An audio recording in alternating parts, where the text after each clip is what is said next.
Je vous propose à travers 3 exemples d'illustrer les capacités de data visualisation. Vous avez compris qu'il sera difficile d'être exhaustif, de présenter tous les scénarios de connexion à l'ensemble des sources de données, mais je vais essayer d'être le plus concret possible, bien sûr d'incarner un profil utilisateur. Et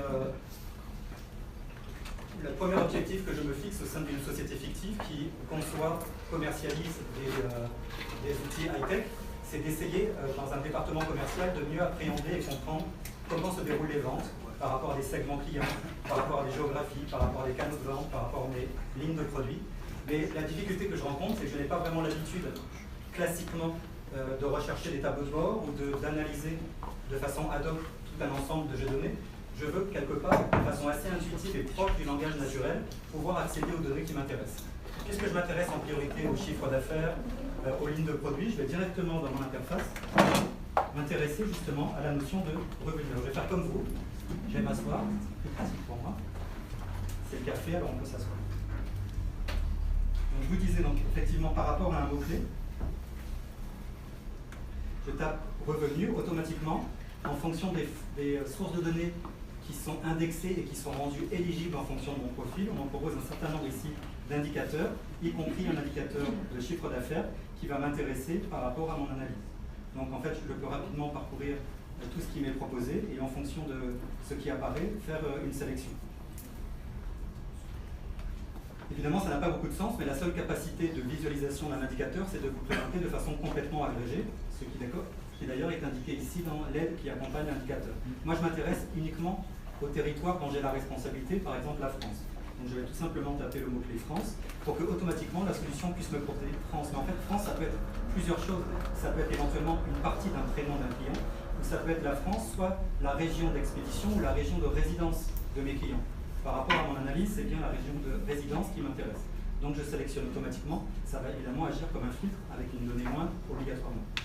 Peut-être que je vais m'intéresser à une ligne de produits dont j'ai la responsabilité. Par exemple, la vente de télévision. Je tape directement le mot-clé télévision, et là encore, il est capable d'identifier que télévision, c'est une des lignes de produits disponibles. Donc, je sélectionne également cette information. Et ce qui m'intéresserait maintenant, c'est de répartir, de ventiler cet indicateur uniquement pour les télévisions sur le territoire national par rapport à une organisation commerciale. Nous sommes organisés en bureau, donc je vais taper directement le mot-clé ici Office pour qu'il me propose effectivement les bureaux, et automatiquement le moteur de recommandation graphique va me suggérer une représentation qu'il estime adéquate, lisible, pour que je puisse continuer à explorer et à interagir avec l'information. Finalement, je ne suis pas intéressé uniquement par les télévisions, mais par l'ensemble des familles de produits. Je vais donc directement retirer cet élément et m'intéresser à l'ensemble des lignes de produits. Sans surprise, le graphe va s'adapter sous la forme d'un histogramme qui se voudra maintenant empiler avec un système de couleurs pour faire la distinction. Si je poursuis mon analyse, j'aimerais en plus de la notion de valeur, c'est-à-dire le chiffre d'affaires, avoir une notion de volume. Par exemple, m'intéresser aux quantités qui sont commandées. Donc sans surprise, si je tape le mot quantité, merci, c'était pour voir si vous suiviez, mais vous suivez. Et je vais appréhender les quantités par rapport à la facturation. Donc, je vais prendre ce nouvel indicateur. Là, j'ai 2 indicateurs qui doivent cohabiter dans un graphique. Forcément, la visualisation doit être différente et sans surprise, je vais obtenir un nuage de points.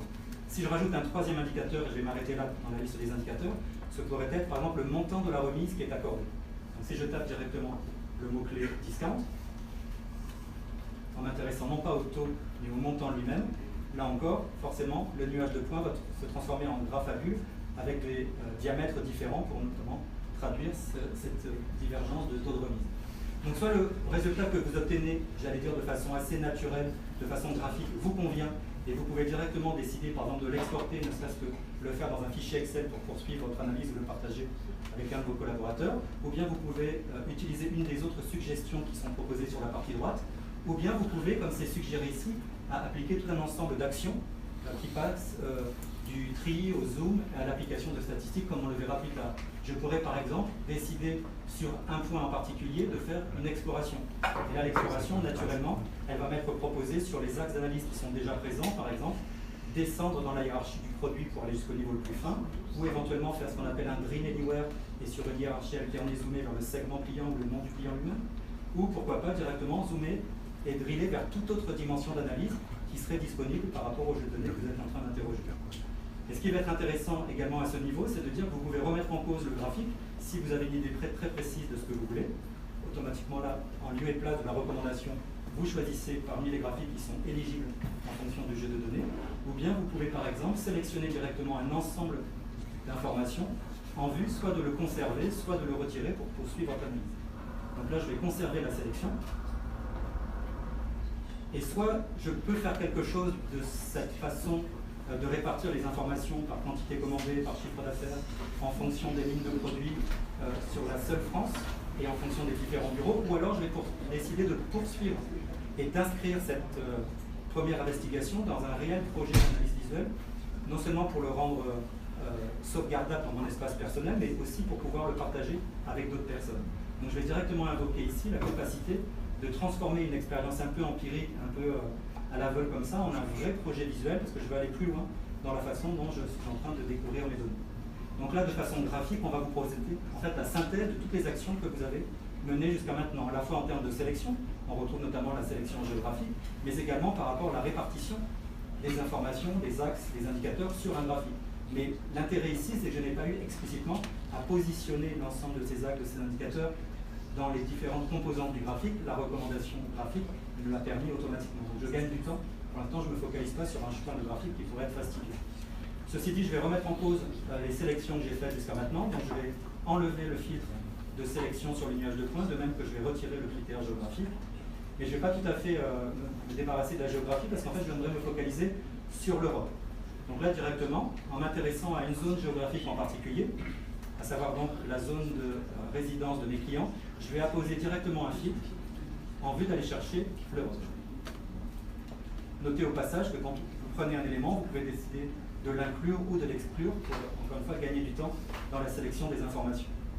Plus encore que ce nuage de points, ce qui m'intéresserait, c'est d'essayer de ventiler, de répartir cette représentation graphique en fonction des segments clients qui existent déjà au sein de mon organisation.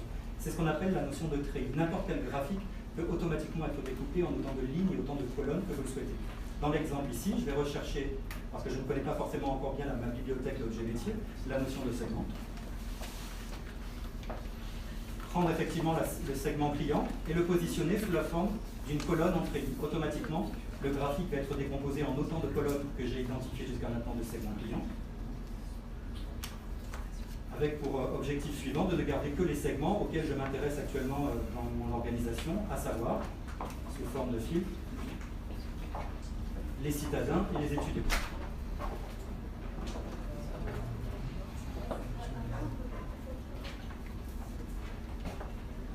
Mais ce n'est pas encore suffisant pour pouvoir extrapoler mes résultats. Bien évidemment, il y a la notion de temps que je vais solliciter pour voir l'évolution de mon chiffre d'affaires. Là, de façon extrêmement simple, je vais aller rechercher cette fois-ci, non pas par recherche, mais parce que j'ai une meilleure connaissance de ma bibliothèque d'objets, un certain nombre d'axes d'analyse, notamment le mois, et un des indicateurs bruts qui est le revenu. Et directement, en sélectionnant ces deux éléments, proposer en fait une représentation à l'endroit où je le souhaite, par exemple au-dessus du graphe à bulles, pour avoir simplement 3 années glissantes de chiffre d'affaires. Alors je ne sais pas vous, mais j'ai du mal à voir si finalement j'ai une tendance plutôt à la hausse ou à la baisse sur ces 3 années glissantes. Ça ne saute pas forcément aux yeux. Donc pour ça, je vais maximiser en fait le point de vue sur ce seul graphique et décider d'inclure en fait une tendance. Par un simple clic droit, je vais solliciter un certain nombre d'ajouts de statistiques, de statistiques descriptives, de lignes de référence. Donc la première chose que je vais demander, c'est d'ajouter une ligne de tendance, ce qui va plutôt me réjouir parce que je vais me rendre compte que par rapport à ce jeu de données, j'ai quand même une tendance légèrement haussière. Et automatiquement, il me propose d'autres analyses et je vais pouvoir le compléter par exemple, pour l'instant par des choses extrêmement simples, à savoir parmi des lignes de référence, pourquoi pas une valeur médiane au niveau des mois. Donc là, je vais remettre en cause le choix par défaut de moyenne et sélectionner la médiane. Mais depuis le début, on vous parle de visualisation des données. Il y a un mot très important qui a été prononcé, c'est la prospection. Il ne s'agit pas simplement de vous donner une bonne visualisation, une bonne vision de vos données précédentes ou actuelles, il faut pouvoir se projeter. Et donc essayer d'extrapoler quelle pourrait être la prochaine année en termes de chiffre d'affaires. Sous différents algorithmes, par exemple une régression linéaire, une façon assez simple, essayer d'extrapoler le résultat. Là encore, vous l'avez peut-être deviné, on peut décider sur un graphique de rajouter une nouvelle analyse, à savoir une prévision. Donc comme je veux un mois de prévision et que la période c'est le mois, je vais donc demander à visualiser les 12 périodes suivant les périodes historiques. Et automatiquement, sous les formes de représentation graphique, il met en évidence ce que pourrait être, et on pourra bien sûr le modifier un peu plus tard, les ventes pour l'année prochaine. Donc là, j'ai mélangé à la fois l'historique et le prédictif, et simplement de façon extrêmement simple, j'ai associé des notions de tendance, des notions de moyenne ou de médiane.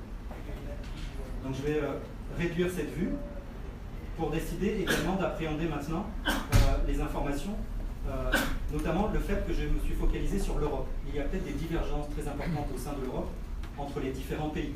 Donc pour ça, sans grande difficulté, je vais aller chercher dans mon axe client la notion de pays, que je vais associer avec la notion de chiffre d'affaires, et décider, par exemple explicitement, de choisir une visualisation, à savoir une carte.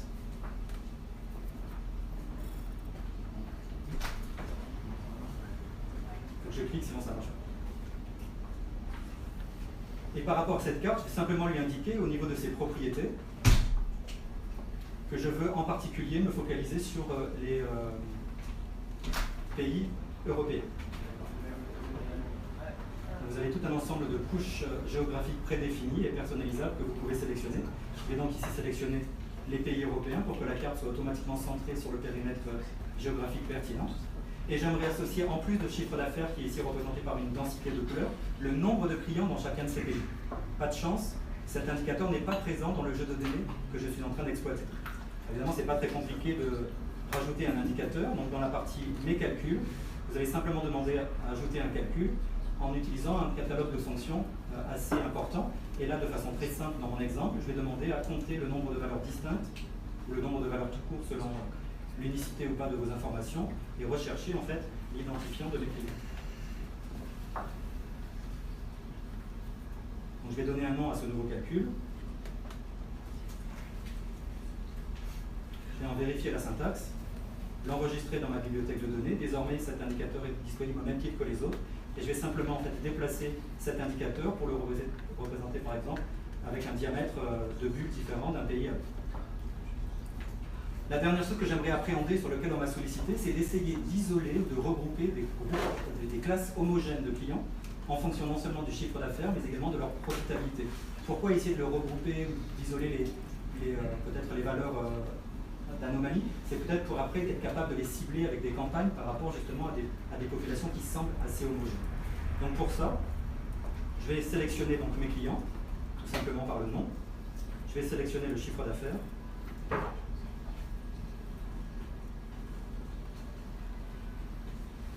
Et je vais sélectionner la profitabilité.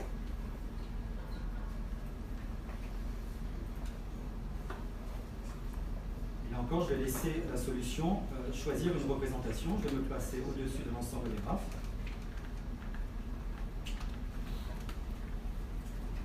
Bien sûr, il s'agit pour l'ensemble des graphes pour l'instant d'appliquer les filtres qui restent globales à l'ensemble de mon tableau de bord. Donc je suis toujours uniquement en Europe et uniquement pour mon segment client. D'ailleurs, je m'aperçois que j'ai oublié d'ajouter un autre segment auquel je souhaitais m'intéresser tout à l'heure, à savoir les citadins. Donc, je corrige cet oubli.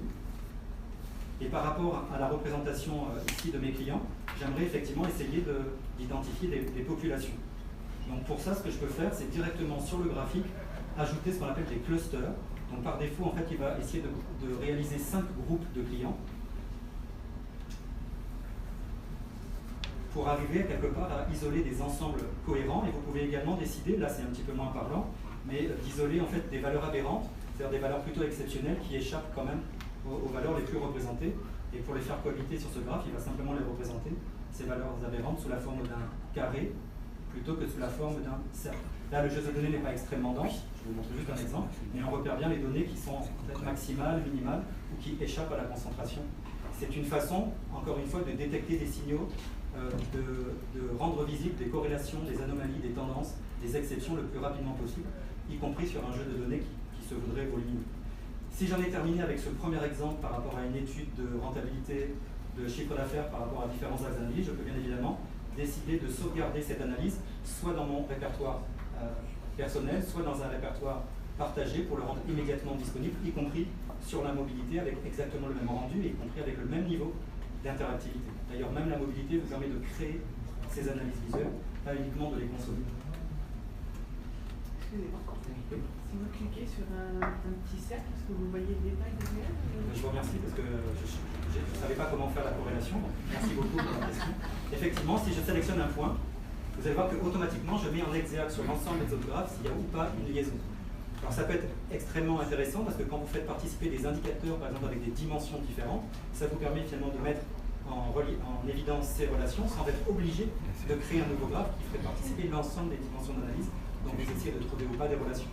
Donc effectivement, à tout moment, la sélection d'un pays, par exemple, la sélection d'une ligne de produit va vous permettre automatiquement de mettre en évidence sur les autres graphes si oui ou non on trouve une correspondance. Par exemple, on peut se demander pourquoi ici sur ce cluster 4, on n'a aucune donnée qui est couverte par le segment des étudiants dans notre jeu de données. Donc effectivement, la mise en évidence de la corrélation se fait automatiquement sur l'ensemble des graphes qui composent votre analyse.